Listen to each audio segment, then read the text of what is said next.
Student, आज जो अपना लेसन है वो 8th क्लास का लेसन नंबर 2 है। From trade to territory the company establish power. ये जो लेसन है, this lesson is about the establishment of the British rule in India. ये जो लेसन है ये भारत में अंग्रेजी राज्य की स्थापना से रिलेटेड है।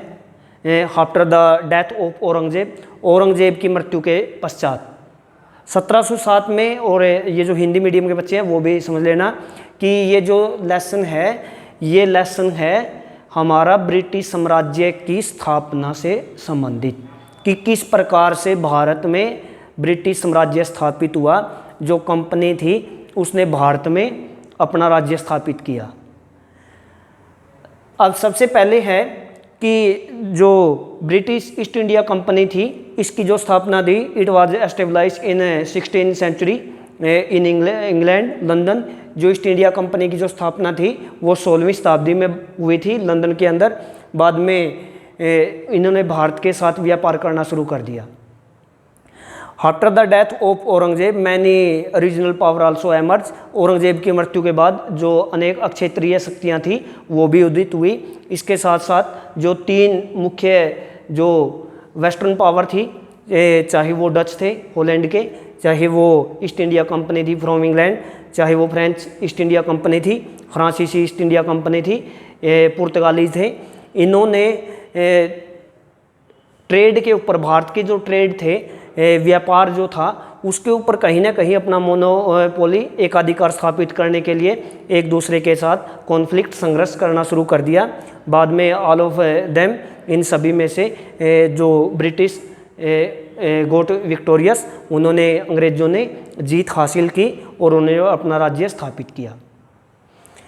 अब इसमें क्या हुआ कि जो अक्षेत्रीय पावर थी, जो भारत की रीजनल पावर थी, उनके साथ बाद में ईस्ट इंडिया कंपनी के जो कॉन्फ्लिक्ट, जो झगड़े थे वो बढ़ने शुरू हो गए। इसके अनेक कारण थे। मुख्य रूप से जो ईस्ट इंडिया कंपनी थी उन्होंने अपना जो व्यापार था वो बंगाल में स्थापित किया था और एक लंबे समय तक कलकत्ता से ही, जैसे हम देखते हैं कि बाद में जो कलकत्ता थी वो लंबे समय तक भारत की राजधानी, कैपिटल भी रही। तो और सबसे पहले अंग्रेजों ने बंगाल में ही अपना राज्य स्थापित किया। अब है कि जो कंपनी थी, they got permission from Mughal empire Shah Alam II। उन्होंने मुगल शासक जो शाह आलम द्वितीय था उससे ट्रेड ड्यूटी फ्री, जो ट्रेड था, बिना कर चुकाए व्यापार था, उसकी परमिशन ली और बाद में उन्होंने बंगाल में व्यापार करना शुरू कर दिया। इससे जो बंगाल के नवाब थे, मोस्ट ऑफ द बंगाल नवाब, वो गोट एंग्री, वो बड़े गुस्से में हुए, क्योंकि एक तो लॉस ऑफ रेवेन्यू, उनको भूमि कर जो होता था, रेवेन्यू होता है भूमि कर, जो किसानों से टैक्स लिया जाता है उसको भूमि कर कहा जाता है। It was the main source of income. ये उस समय एक आय का प्रमुख साधन होता था। अब इससे पहले जो कंपनी थी, बाद में जो 1765 में प्लासी और बक्सर की लड़ाई के बाद अंग्रेजों को बंगाल की दीवानी भी प्राप्त हो गई। दीवानी का मतलब होता है राइट टू कोलेक्ट रेवेन्यू। दीवानी means right to collect land revenue, भूमि कर इकट्ठा करने का अधिकार। बाद में इन्होंने मुगल शासक से बंगाल की दीवानी प्राप्त हुई। अब उनको भारत में व्यापार करने के लिए, फॉर देयर ट्रेड, सबसे पहले वो उनको इंग्लैंड से सिल्वर और गोल्ड लाने की ज़रूरत नहीं थी। इससे पहले हम देखते थे कि जो ब्रिटिश लोग थे उनके पास नथिंग टू सेल, बेचने के लिए कुछ नहीं होता था, इसलिए उनको भारत से चीज़ें खरीदने के लिए बड़ी संख्या में जो कॉटन होती थी और उसके बाद सिल्क होती थी, पीपर होती थी, क्लोव होती थी, इन चीज़ों को खरीदने के लिए उनको इंग्लैंड से सोना और चांदी लेके आना पड़ता था। लेकिन जैसे ही उनको they got right to land revenue, जिसको दीवानी कहा जाता था, right to collect land revenue, भूमि कर इकट्ठा करने का अधिकार प्राप्त हुआ। अब उनको इंग्लैंड से सोना चांदी लाने की ज़रूरत नहीं थी भारत में चीज़ों को खरीदने के लिए। और बाद में क्या हुआ कि उनकी जो स्थिति थी वो बड़ी मजबूत होती चली गई और many conflict arose between the nawab of Bengal and East India Company. अनेक प्रकार के जो मतभेद झगड़े थे वो ईस्ट इंडिया कंपनी जो थी उसके बीच में और बंगाल के नवाबों के बीच में उदित हुए।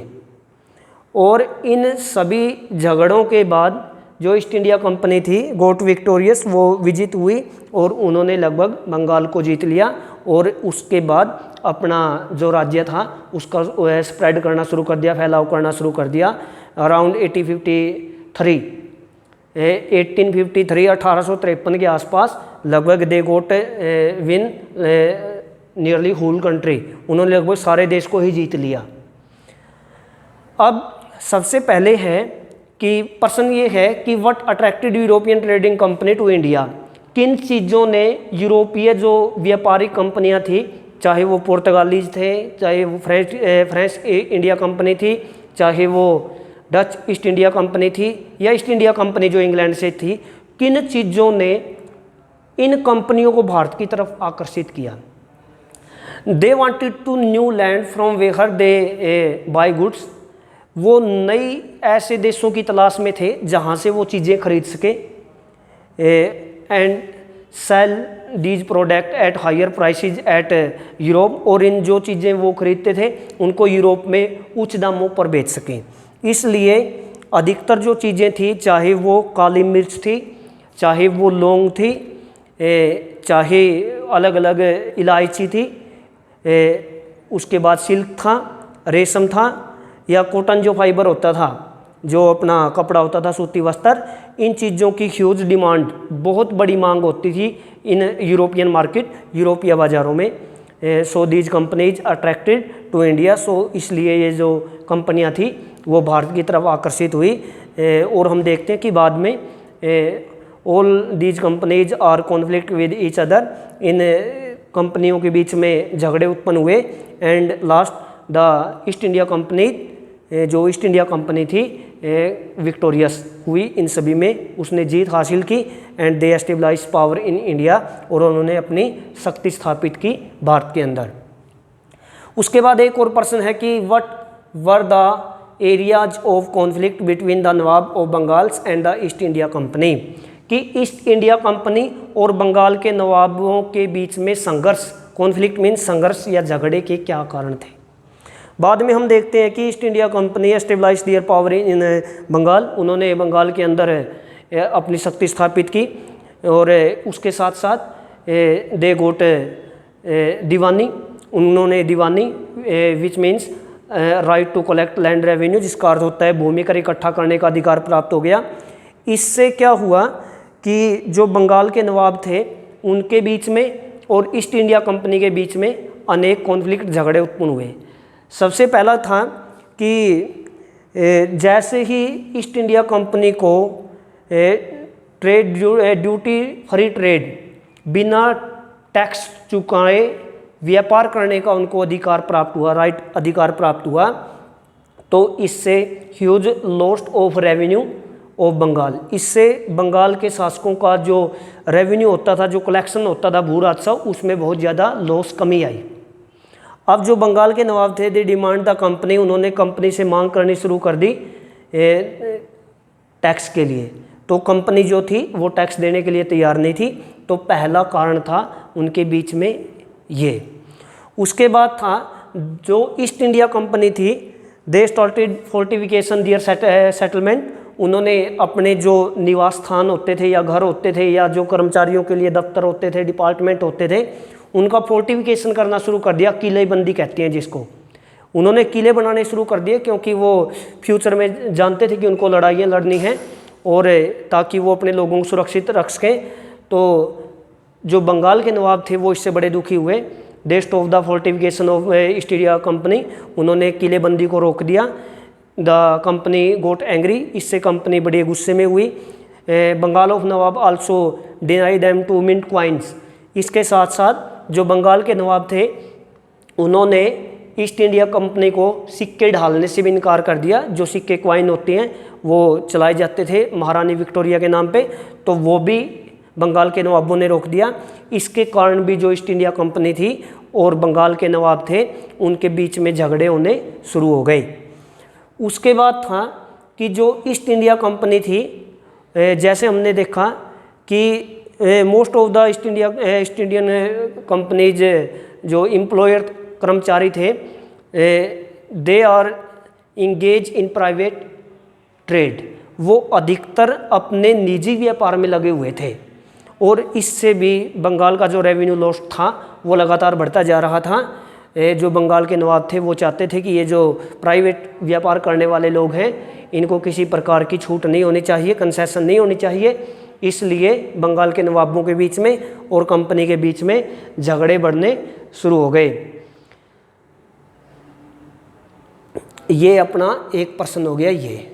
उसके बाद नेक्स्ट अपना जो प्रश्न था, how did the education of दीवानी benefit the company.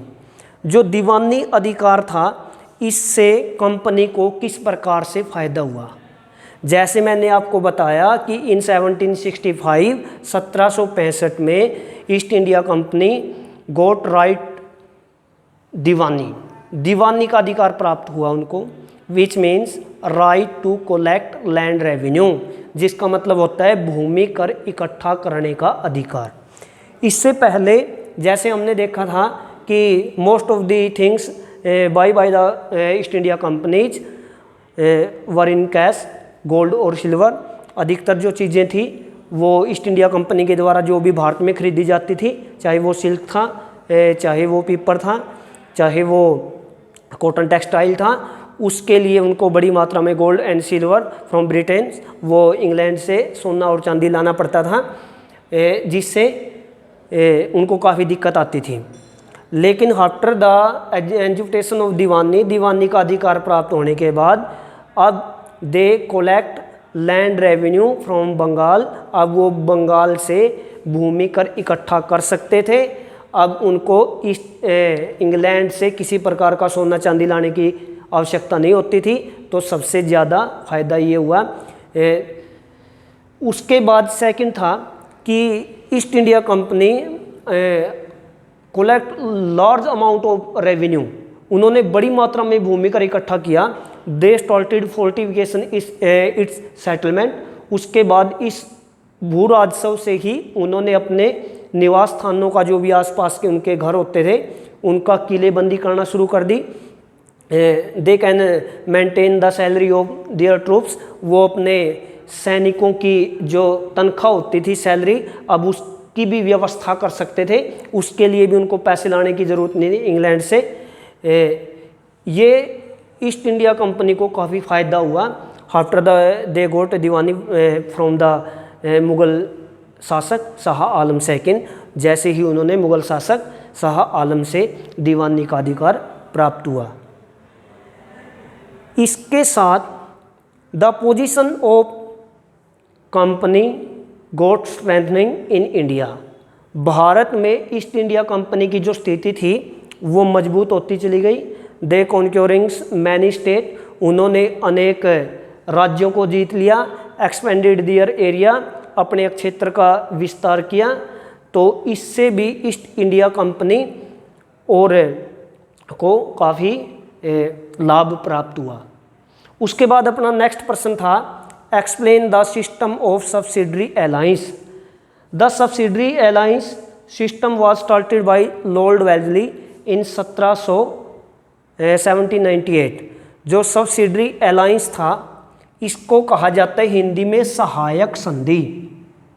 Subsidiary alliance means सहायक संधि। इसकी जो शुरुआत थी वो इन 1798 में जो उस समय बंगाल का गवर्नर जनरल था लॉर्ड वेल्जली, उसके द्वारा शुरू की गई।